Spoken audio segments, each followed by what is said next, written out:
Ngayon naman, matitikman namin ni Ara ang isa sa ipinagmamalaking putahe ng mga taga-Kawit Cavite, ang bacalao.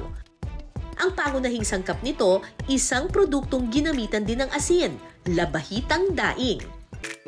Ito na ang pinakahihintay namin ni Ara. O sige, tikman natin to. Okay. Ay, ang alat.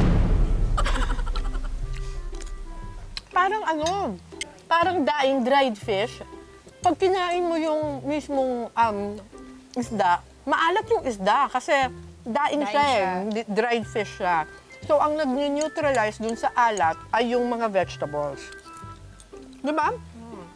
So, yung sauce niya. Tomato sauce. Ito, pag kinain mo lang yung mismong isda, maalat na maalat siya talaga. Pero, kailangan haluan mo siya ng patatas, ng carrots.